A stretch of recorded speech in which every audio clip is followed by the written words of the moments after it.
Welcome to the Pretty Powerful Podcast, where powerful women are interviewed every week to share real inspiring stories and incredible insight to help women or anyone break the barriers, be a part of innovation, shatter the glass ceiling, and dominate to the top of their sport, industry, or life's mission. Join us as we celebrate exceptional women and step into our power. And now, here's your host, Angela Gennari. Thank you for being here. This is the Pretty Powerful Podcast, and this is Angela Gennari, and I am sitting here with Cindy Abel. So thank you so much for being here, Cindy. I am very excited to have you on because you are doing some really cool things for women and for young girls, and I really want to talk about that. But before I do that, let's introduce you properly. So Cindy is the CEO and co-founder of Live to Be Me, the COO of Kevin Abel for Congress, was the COO of Kevin Abel for Congress, the co-founder of Abel Solutions, which is an IT company that she started with her husband, acquired in 2016. Congratulations on that. Thank you. And a manager at Anderson Consulting, international IT consulting firm. Personally, she is That's where I started. That's where you started. Okay. Yeah. That's where I started my career. Okay. Awesome. And then mom of 3 grown children, 2 girls and a boy, out in the world doing great things. That's amazing, and passionate about the need to change the massive big tech culture, making huge profits at the expense of our mental and physical health. And yes, amen to that. Philanthropically, she is active on Voices for Georgia's Children and Leadership Sandy Springs Board, and active on the Hands On Atlanta and Care Advisory boards. And you were the interim CEO of Hands On Atlanta and past board member. So Thank you for being here. You have a very impressive list of credentials, and I'm super excited to talk to you because of all the great things that you're doing. So you owned your IT consulting company for about 20 years before it was acquired. 23. Is that right? Wow. That's amazing. So tell me, what led you into the IT industry? Because IT is not normally a place where you see very many women. So what exactly was it that led you to that industry, and how did you get your start? So when I went to college, I went in as an undeclared business major. And my freshman year, I really didn't know what I wanted to do. My father, I really declared business just because my dad was a corporate person. He worked for Sears for 26 years and climbed up the corporate ladder. And I just admired him, and I didn't really know what else to do, to be honest. So when I got there my freshman year, they had a brand new program called Management Information Systems. Okay. And so they called all the business majors in because they were trying to attract people into that major. And we went into an auditorium. We heard about it. At the time, I was taking a computer science class. I was taking a programming class on the side, and I really liked it a lot, surprisingly. And so I was really intrigued by it, and I just kind of fell into it. So that was my graduate degree in MIS.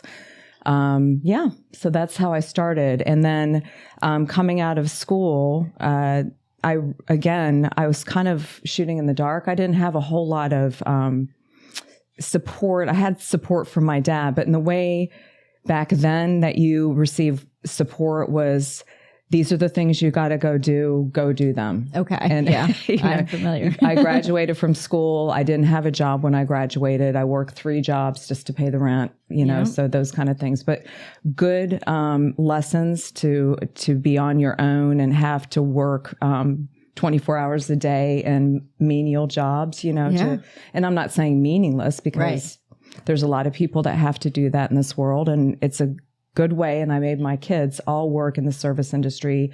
So they would have to understand how to treat each other, treat other people with respect. Absolutely. I think it's essential. My son's the same. He's 15. As soon as he's turned 15, he went and got a job at Chick-fil-A. Yes. Because I told him before he can do anything else, he has to work in the service industry, because you have to know how to serve people, and people are going to come to you in all kinds of different forms. Some of them are happy to see you, and some of them are very angry, and you have to know how to deal with all of that. You do. So I think it helps you understand later in life, I think, that everybody's job is important and you need to treat people with respect. Absolutely. So coming out of that, I was fortunate enough to get a couple of consulting job offers. One was at PricewaterhouseCoopers at the time, and one was at Anderson Consulting in their IT strategy solutions business. Wow. And I ended up taking a job at Anderson, which I worked at for 7.5, 8 years. And I really just loved it. And so I really consider myself as somebody that didn't know what they wanted to do going into college and then coming out and not really having any direction or mentors or anything like that. I really consider myself lucky to have fallen into something I actually love. Absolutely. So. Well, that's wonderful. Yeah. And then you went and started your own IT consulting company, which is incredible because coming into IT, I'm sure that was scary. It's a brand new industry, really. I mean, there wasn't a lot of it going on at the time. And now you're coming in and they're just trying to get this, college program started. They're trying to kick it off.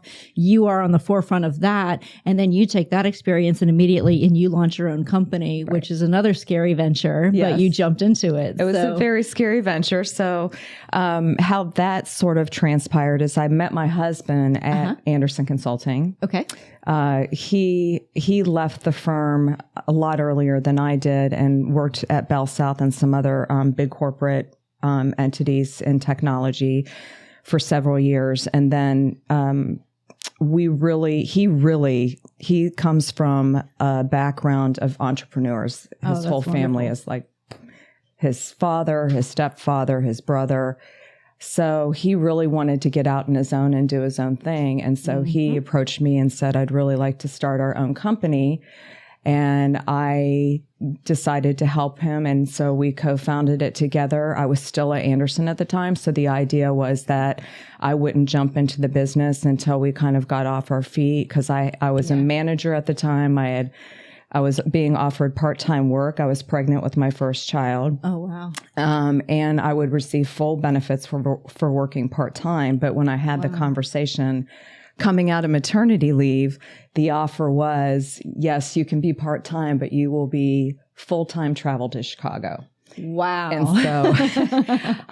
so, being a mother was really, really important to me. And being there for my kids was very important to both of us. So I just quit my job and we both took the plunge and started our company right out of the gate with no benefits and no salary to support us. Yeah, so it's scary. A lot of pressure being a young family. And then we hired our first employee the day after I had my second child at 2.5 years later. So that was kind of when, but it was a struggle for many, many years in the early years. Oh, I know. Yes, I've been there. It is. It's scary. I mean, you leap and they say leap and the parachute will appear. Yes.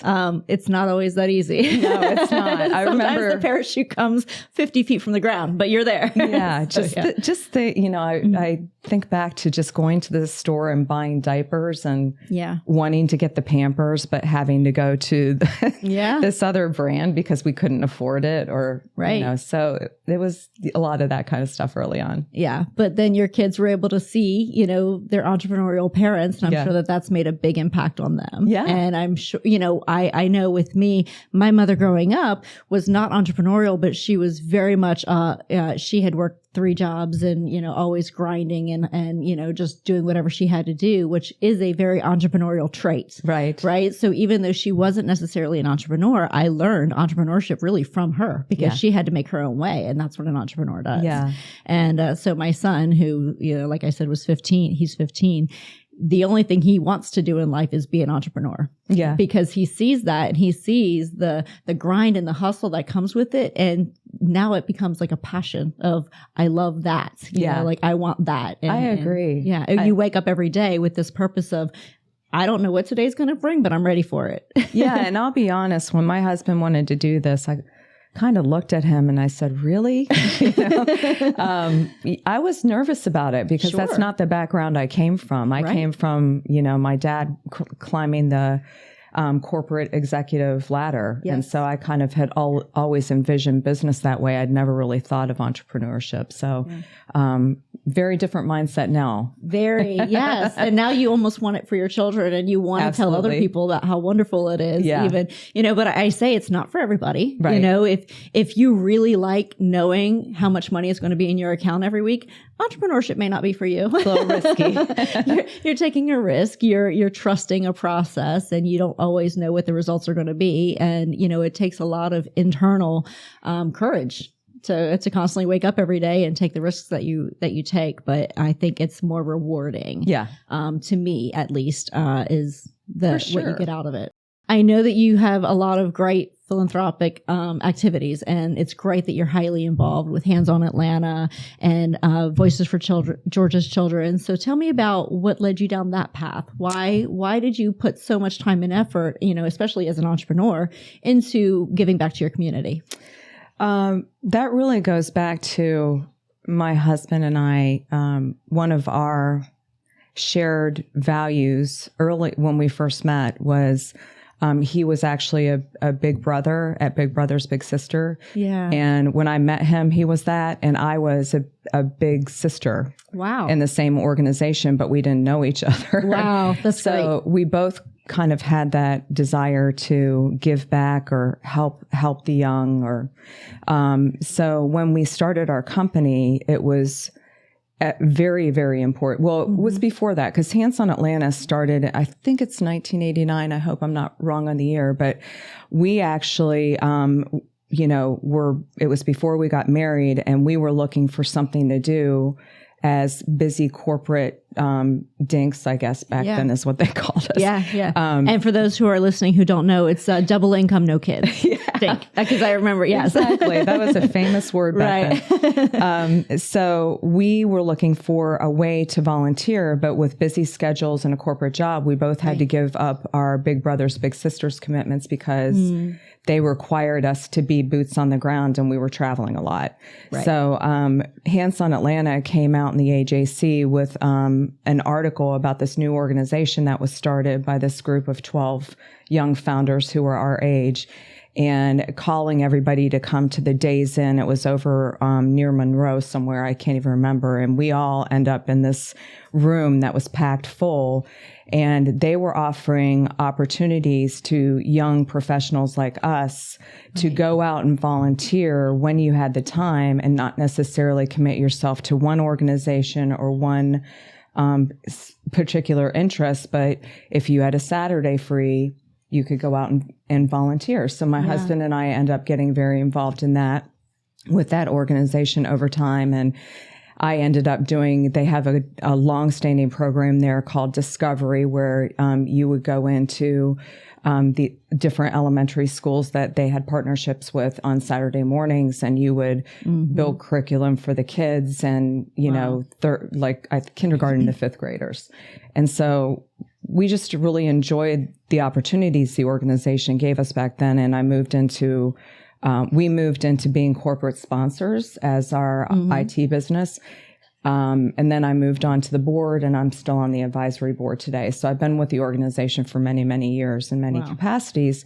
But he and I both shared, back to that value system, the idea that as business owners, we were responsible for our community. And so it was important to us to not only do it for ourselves, but also give our employees, we did Hands On Atlanta Day every year with our employees, and just give, a role model type of sense to everybody that was around us, that giving back to the community from a corporate perspective was very important. So corporate social responsibility, I guess, very early on. And I remember back in my days of working in the corporate world, we did volunteer with Hands On Atlanta. I remember doing landscaping at one point. A lot of those I remember were projects doing like that, some landscaping for a few neighborhoods, and we would go and plant flowers for elderly citizens and work at food banks. And I love those opportunities. And I think, when you're coming up into the corporate world, I think it's really important for corporations to do things like that with their employees, because it grounds their employees to know that there's a sense of community within that organization. And I think that really shows that the corporations care about the communities that they're serving. And it's important for and I really think that back then that was starting to become something that was more realized. And today it's very much in many of the corporate cultures now, Right. thankfully. Yes. And I'm very happy to say Hands On Atlanta is still thriving today. Yes, So, I know. I still see it. Yeah. And that's amazing. I love it. And so tell me, I know that it's very challenging, or it can be very challenging to get an opportunity to serve on a board of directors. Yeah. And you're on several. Yeah. And so how do you get those opportunities? Because I know that there are people who are doing, they're doing well in their careers, but they want to go to the next level and serve on a board of directors. What advice would you give to somebody who wants to serve on a board of directors for a nonprofit or an organization? What steps would they take to do something like that? Well, so for me, I was on the board of directors for Hands On Atlanta pretty early on. In a large part, we were monetary sponsors and Sure. Yeah. those type of things. So I think that gives you a sense of, when you're involved as an entity or a corporation in something, a lot of times you're asked to be part of the leadership. And you want your voice to be heard. And you want your voice to be Right. heard. But I think over the years, I've just, there's certain organizations, for example, CARE, and the one I'm really active in today is Voices for Georgia's Children. And, a lot of times what I'll do now is just use some of my connections and say, I haven't served in this capacity in a little while. And I go and ask somebody and say, it's time for me to find the right role. Okay. And so, if you have your foot in the Atlanta philanthropic community, that's usually not a very hard ask. Okay. So I really feel like it's just a matter of them people knowing that you're interested, and then the people that helping you find those opportunities. Yeah. So it really comes down to relationships and community building. Yes, I think so. I think that's important for so many aspects of being an entrepreneur, and moving in your career is the relationships that you're building along the way. 100%. And also why it goes back to never burn bridges, right? Because you never know, the hand you bite might be the hand that feeds you next week. So exactly. Always maintain those relationships and keep that network solid. Yeah. So that's great. Yeah. So both of those things, your entrepreneurial venture and your community work, have led you into Live to Be Me. Mm-hmm. And I'm really, really interested to talk to you about this. So tell me a little bit about Live to Be Me and how you came up with the idea. Okay, well, I'll give you the high level one sentence. Yes. Live to Be Me is a positive, supportive social app for teen girls that inspires healthy self-images. I always emphasize healthy these days because we have all been around the news that is now telling us that there's plenty of research out there saying it's not so healthy. Right. But we do that by having kind interactions and meaningful connections within our app. So that's very important to us. Okay. So how does that happen? Is it something where, let's just say somebody posts a picture and then what? Like how does your app differ from like an Instagram or a Snapchat? And talk about, how we can encourage girls to be kind to one another. So, maybe I'll give you a little history. Sure. So when we first started this venture, my co-founder and I, Tasha Marks, she's still my co-founder, still my business partner. She and I had daughters, and they were young at the time, and they were both getting on social media. And this is back in about 2012. Okay. We were at that point called Live to Be Girl. Okay. And we were neighbors, and we came together and said, we really don't like what we're seeing with our daughters. Right. We don't like the exclusionary behaviors. We don't like the bullying that we're seeing, whether it's intentional or just felt. We don't like the fact that some of the girls would put up a picture on Instagram, and if they didn't have 100 likes in an hour, would take it down. It was really our mom gut that was feeding us to go out there and try this. Yes. So we spent a couple of years doing that. We actually self-funded our website at the time, and really spent a year looking at the type of features we should build in, their behaviors on the website. Anyway, so we did that for a couple of years.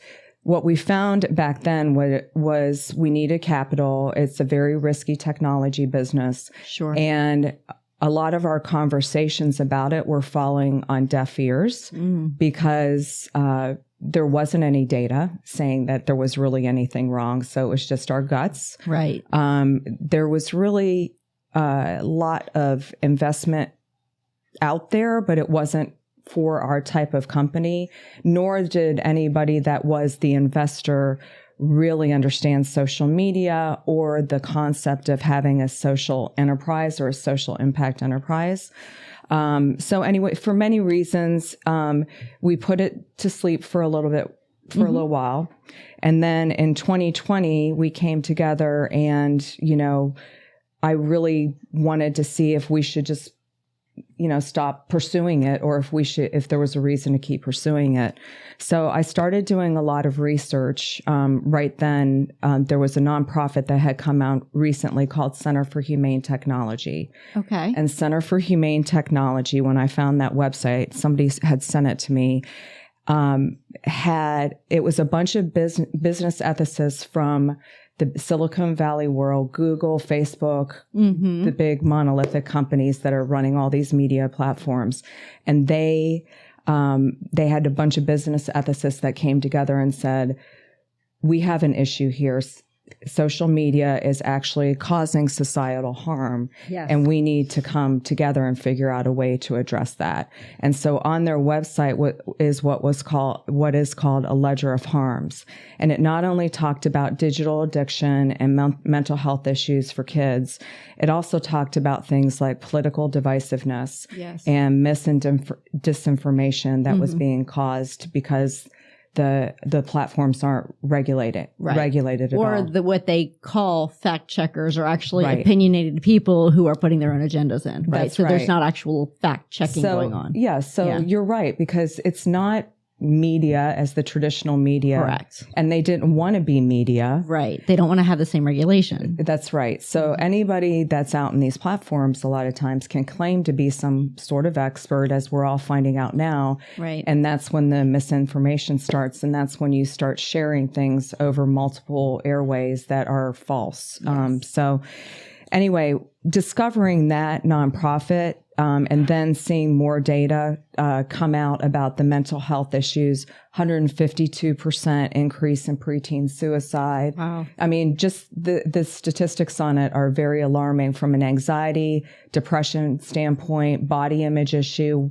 I think we are all aware now that from the Facebook files, that the internal organization of Facebook was doing their own research on mental health and teen girls. Wow. And they themselves identified that 1 in 3 teen girls has body image issues because they use the Instagram app. Wow. And so that's alarming. It's very alarming. And I think as parents, as citizens, we should all be nervous about this giant corporation that has created these algorithms that are purely for revenue, but are no good for you, me, especially our kids. Well, and each time you have a new filter or, you know, some other way to disguise who you really are and create this unrealistic image of you, right, I think it leads to even worse, you know, problems, because people aren't recognizing, you know, that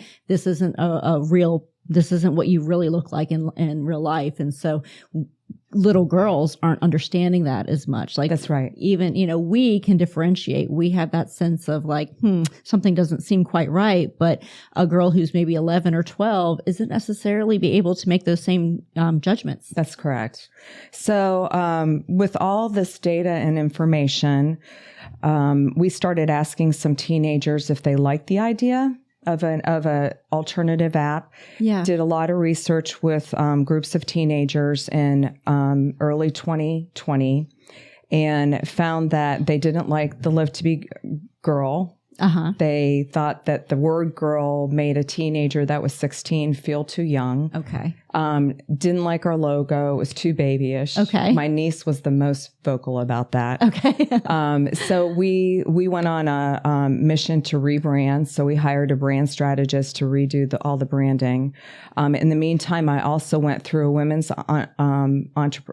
women's accelerator here in town called Launchpad 2X. And I should have probably had that on my bio, but I immediately reached out to a woman, Bernie Dixon, who started that organization, and it's now the CEO is Christy Brown, but asking Bernie for advice on how I should move this forward. And she immediately encouraged me to apply for that accelerator, which was in the fall of 2020. Oh my gosh. So it was all virtual. It was all Right. COVID. Right. So unfortunately we weren't in person, but it was a great jumpstart for me. Absolutely. Gave me so much support, gave me the courage to kind of move forward.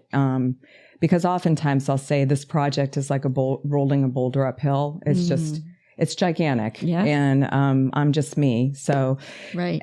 So anyway, we rebranded, and then my co-founder Tasha and I decided to invest in actually building the it's called a minimal viable product. Okay.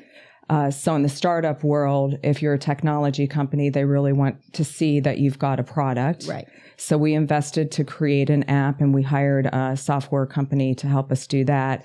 That was done at the end of August last year in the fall. Okay. And then in the meantime, we wanted this to be different, right? So everybody talks about differentiators.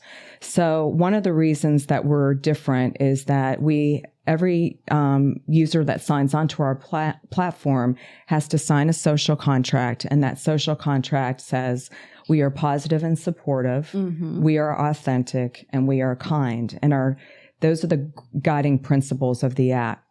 But beyond that, we wanted to make sure that the kids that came on, the teenage girls that came on the app, were really feeling better. Yeah. As a result of being on the app. So through some discussions with local university systems, I already had hired 2 University of Georgia marketing interns to take over my Instagram account, and they've built it from 300 to 2,700 since they started. Wow.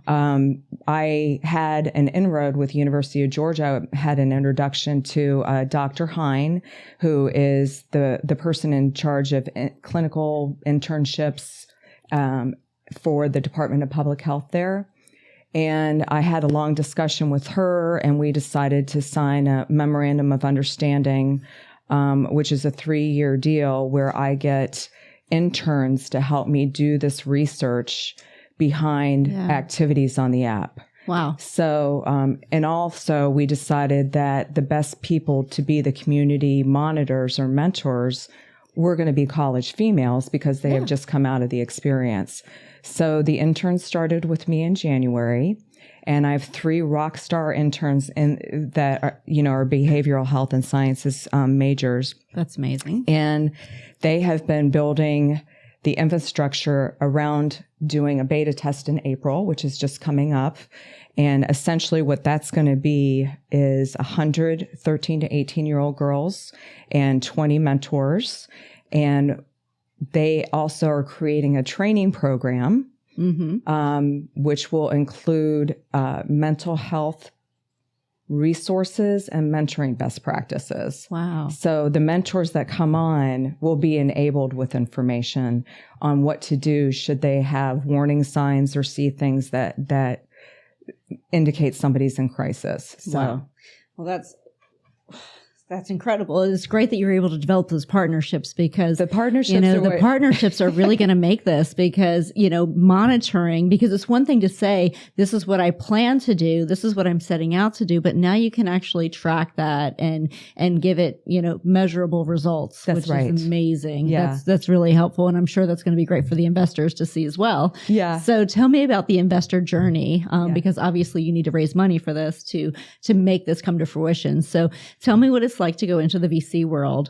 And, if you are able to walk into a VC company, if you have mentors, if, what guidance you're receiving on that end.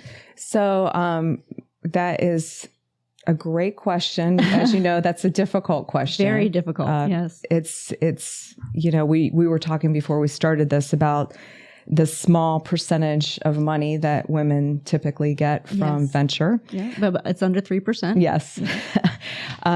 So for me, the conversation is a little bit different because there are traditional venture capital companies. Right. I really model Live to Be Me as a B corporation, which is a social enterprise.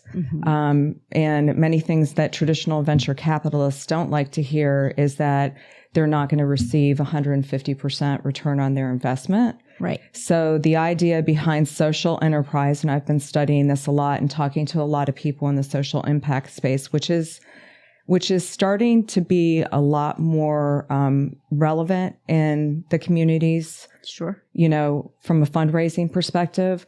So I'm not going to be attractive to a traditional VC. Correct. I am really looking to engage with impact investors that want to see real change, that really want to see us move the needle on things we have to change in our social media environment. I mean, the way I look at it is that I could wait until regulations are put into place, but as a friend of mine so eloquently said, a 13-year-old girl is 13 years old for 365 days. Yes. Then she's 14 and the damage is done. So I'm feeling a lot of pressure to get this in the public space as quickly as possible. And to that end, I'm really just networking with as many people as possible in this impact venture space. I am happy to say that in January, I received my first $100,000 investment from a private equity person. She is a woman. She does have 3 daughters. She does not wish to publicly be named, but a wonderful person that's investing in the mission. Well, congratulations. Thank you. That's a huge hurdle is just get that first investment. Because a lot of what the investors will say is, well, who else is in, right? Yeah. Like who else is going to, That's who else is taking the risk? And so they want to know that there's company in what they're doing and that there's other interest. And so I'm also trying to, we both, talked about this earlier too. Your network is very important. Right. I'm reaching back out to everybody I know, and I'm really a powerful believer that one conversation leads to 2 more. Right. And then so on and so on and so on. And many of those I've been so fortunate that so many of those conversations have led to things that have really jump-started my efforts or moved me forward. Sometimes I'm kind of in awe of it all. Right. So, well, and you never know who you are inspiring along the way. Yes. Like you were brought to this podcast and to me by somebody who has a tremendous amount of respect for you. And, he told me, this is somebody you need to talk to. She's doing great things out there in the world. Right. And so you never know the message you're putting out there and the legacy that you're leaving. And so I think that what you're doing in this mission that you're on is incredibly important for women, to obviously the entrepreneurialism, the giving back to your community, being a mom and saying, this isn't right. We have to save our daughters. Right. That's a really, really powerful message because, as anyone who has children will say, you live and breathe their happiness, right? Yeah. And so ensuring that, when you see them look at social media and they become depressed because they don't look like the other girls or even boys, it's, am I as athletic? Am I as handsome? Am I as tall? Like whatever the boys are measuring themselves by and whatever the girls are measuring themselves by, there's a constant comparison of, am I good enough? Right. And there's not enough kindness on social media and there's a lot of divisiveness, and the divisiveness scares me. Even as adults, it's shocking to me how divisive people are on social media. And I mean, unfriending people because they don't believe what you believe politically. Right. You support a cause that they don't support and suddenly they're criticizing you. And it's like, we have to do better for each other. We really do. And young girls, they can't make those same decisions about their own life. It's hard for them to pull away. When they go to school, I was talking to somebody about how rumors can fly. You have a rumor that starts off on social media and it's wildfire. Yes. And then they go to school the next day and the whole suddenly school everybody knows. Yeah. And it's so scary for these children. And I hate this for them because thank God I didn't grow up in that world. Me too. Thank God that when we went to school, people judged us for who we are in that moment and not necessarily, based on a rumor on social media that hit wildfire, and suddenly they're hated by, thousands of people and they're getting, threats. And it's just so unfair. It is. So yes, I applaud you for stepping up and doing something about it as a mom and as an entrepreneur. I think that's amazing. It's especially important to me that the future women of the world are in this generation right now. And we already know that a ton of them have already been harmed. Yes. And so it's our job to try to figure out a way to change the trajectory of that. Yes, so. Absolutely. And, not enough is being done by the social media companies themselves. They've ignored it. I know. And they've known. They've had the internal research to tell them the moves they need to make. Yeah. And they've ignored it because it hurts the bottom line. Right. It doesn't make them money to do the right thing. So they're going to continue on the path that they're on and continue, being divisive and continuing promoting things that aren't necessarily healthy for us psychologically. That's right. So, it takes us stepping up and fighting against that to say, no, we demand better for ourselves and we demand better for our children. And, we're not going to stand for this anymore. So I'm just cheering you on because I really want this app to be something that comes about and helps girls. And then, perhaps there'll be a version that, will be encompassing of boys and girls and everybody can, feel like this is something that we're all looking out for them because little girls are, gosh, their poor little self-esteem is, they live and die on social media. And they do. It's changed the way middle schoolers and teenagers socialize now. Yes. It's changed their whole social environment. It's no longer that you're popular in school or unpopular in school with the kids in school. It's now that you're part of this mass culture of followers that are everywhere. Right. It's amazing to me how many kids my kids know just because of the following. Yeah. Oh, yeah. My son will tell me all the time, I'll say, oh, how do you know so-and-so? Oh, I don't know them in real life. I just know them on Instagram or Snapchat or TikTok or whatever it is. But so, and there's positives to social media. There really are. Yeah. We just have to get back to a point where the company is valuing the customer. In my case, the customer are teenagers. Right. And I'm going to look at helping them or doing the right things for them first before I'm going to look at profit. Right. So, and that's the right thing to do. And, you're going to need investors that understand that because, obviously as an investor, you want to make sure that what you're doing is making an impact. And I think we're seeing more of that. I think we are. I think we're seeing more investors who are understanding that it's beyond profits. There's that whole Planet Profit People initiative. And I think people are understanding that sometimes you have to do right for the community in order to help your profits, because if we can encourage young girls and we can build up their self-esteem and we can, do what's right for them, then one day they will become great adults who are consuming products. That's right. If we don't let them get to that point, if we have, given them such self-esteem and suicide rates and everything else, it's just, there's a lot of work to do. There's a lot of work to do. And, I applaud you for everything that you're doing because not enough people are stepping up to the plate and saying this needs to be fixed. Well, and I consider myself very fortunate. Right now, my husband and I we did have an acquisition of our company. Great. But neither of us was ready to stop moving. So I just feel very, very grateful that I have the ability to spend every day doing this and dedicating myself to it.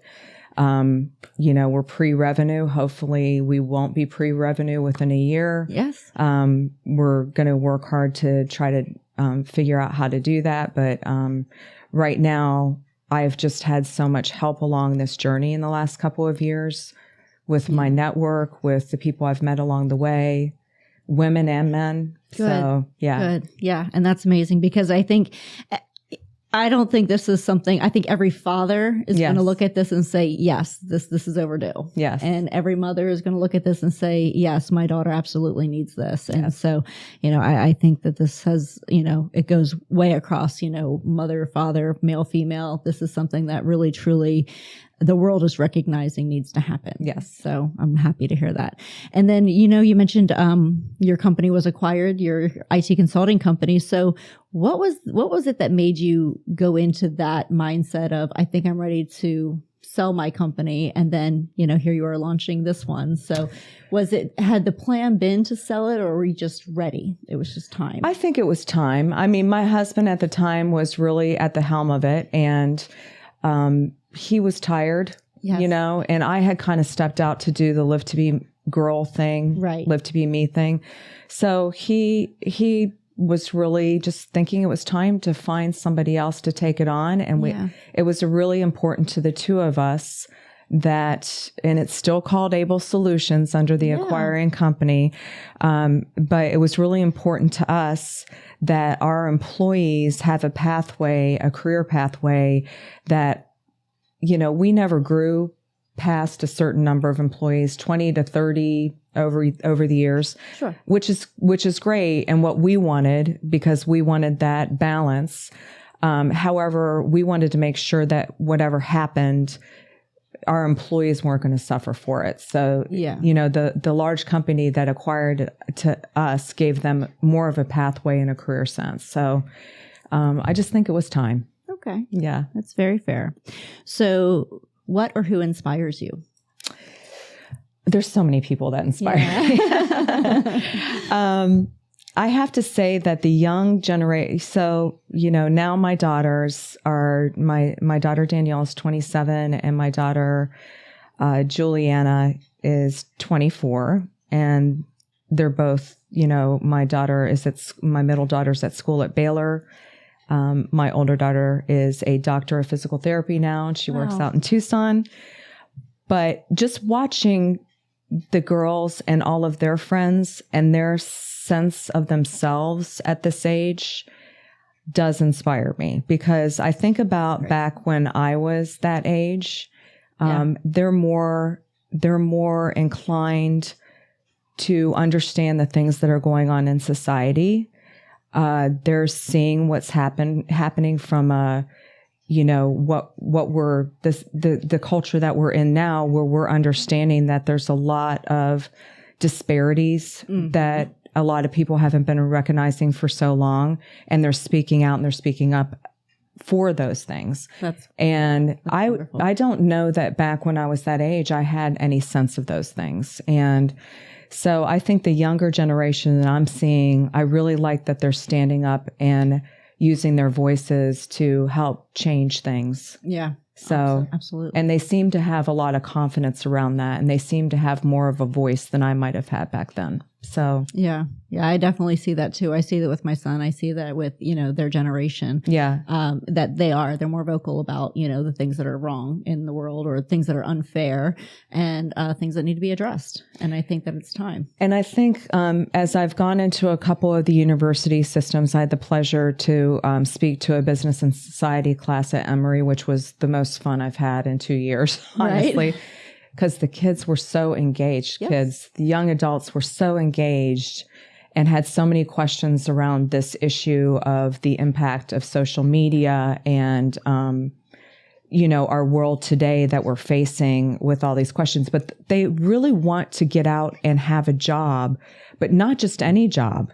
They want to get out and have a job that's meaningful to them. Making a difference. It's a very different, it's not just about the profit anymore. Yeah. I mean. Yeah, well, and I was reading a study, during the whole Great Resignation, and, they put all this stuff on LinkedIn about how people are resigning. And so people were asking, like, is it money? Is it money? Is it money? Everybody assumed it was money, it's because money. But, the number one reason is purpose. Yeah. They want to feel like when they wake up every day, they're doing something that they love or that's meaningful or the company cares and that there's community involvement. So purpose was number one. It was that, they're looking for greater purpose. Yeah. And that was it. So it wasn't money. It wasn't. And so all of this talk about, well, we just need to pay people more.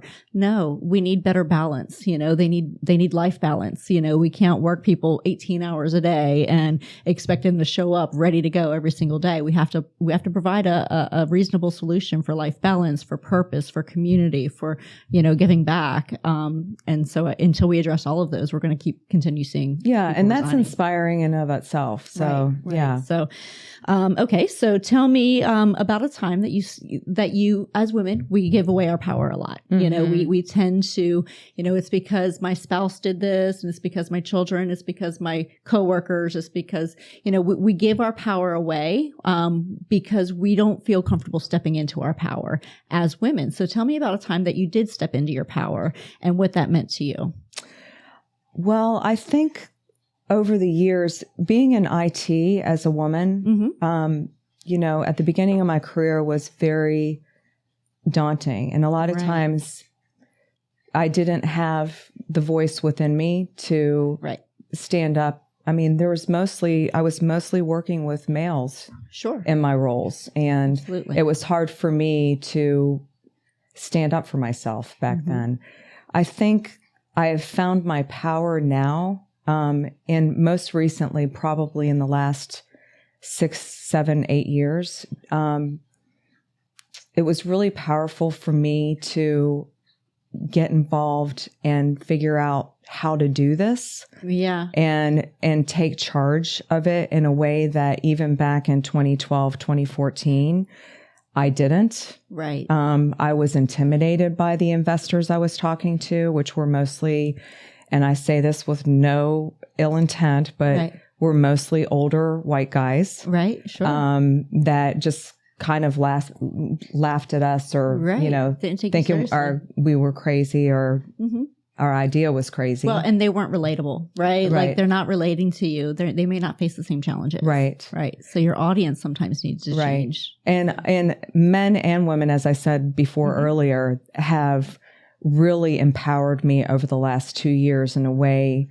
I've become more vocal about where I'm going with this. Yeah. And I'm not changing course on that just because somebody tells me that it's not going to work, that it's too risky. Right. It just takes one person to try to move the needle forward. And if you just act every day with that purpose and mission, then I think all of us can achieve great things. So. Absolutely. And I think people look at, they advise you from their standpoint, right? That's right. So they say it's too risky. What they're really saying is it's too risky for me. Yeah. Right. And so they show you their limitations. It's not necessarily your limitations. That's right. So, people have no idea what you're capable of and the fire that's in you. And so, but when we give advice to somebody or we say, yeah, I think that's a crazy idea, that's because it's crazy to them, but our journey is different. And so, a crazy idea starting, a social media platform might have sounded crazy to somebody before Facebook happened, and then look at it now, know, and so everything is crazy until it's done. And I've been lucky. I have a business partnership with this woman that I met. Her name is Robin Farrell through Launchpad, and she has a whole company around mental health. She's been studying and has mental health resources, and her energy and just having that connection with her has really helped my voice too in this, in that we not only want to make people feel better on this platform, we want to make sure that we bring in her mental health resources onto the platform so the girls are getting that without knowing that they're getting resiliency stuff. So I love it.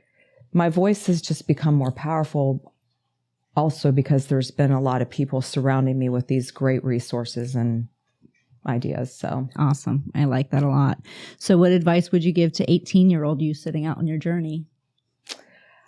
I would say have a voice, be confident, express yourself. Don't be afraid to speak up. I definitely wasn't that back when I was 18. I wasn't either. So, I know. I think surround yourself with women that can help you, with peers that think like you, be supportive of them. Just create a network and safe space around you of people that you love and care about that can help you and guide you along the way and let you have that voice. I love it. And then last question, what do you wish more people knew? I wish more, I'm not sure that people don't know it, but I wish we all walked around every day, woke up with an awareness that what you're walking in and what I'm walking in is different. And you could be walking through something very bad. And so, this idea that you're in the grocery store and you're just impatient and you don't have time and somebody in front of you, can't find their money or is taking too long. We all just need to be empathetic, and know that that person in front of you has maybe a real issue going on that you don't understand. Absolutely. Just like I might have a real issue that somebody might not understand. It's challenging. It's very challenging. Yeah. You have no idea what somebody else is going through. We teach in our trainings with our employees all the time. We teach empathy because, being in the hospitality industry, I own a security and event staffing company. And, we deal sometimes with people who are very irate. And I tell people if somebody is really mad at you, it's probably not about you at all. That's right. So give grace. Yeah. You have no idea. Give grace. I love that. That's exactly right. Yeah. I mean, somebody may have gotten, somebody has a sick child or, a marriage where they're going through something or a parent who just passed away. I mean, you have no idea what somebody's journey is and what their day is, so give grace, whether it's a cashier at a store or, an employee or somebody you meet along the way, just give grace because you have no idea what the journey's like. So yes, I agree with you wholeheartedly. So thank you so much for being here. This was really enjoyable and I'm so inspired by you and what you're creating. So, I know it's not easy to come out and say, I'm going to develop an app and we're going to make a change. And, I applaud everything that you're doing because I think it's amazing. Thank you, Angela. Thank you. Yeah. Have a great day. Okay. Thank you for joining our guests on the Pretty Powerful podcast. And we hope you've gained new insight and learned from exceptional women. Remember to subscribe or check out this and all episodes on prettypowerfulpodcast.com. Visit us next time. And until then, step into your own power.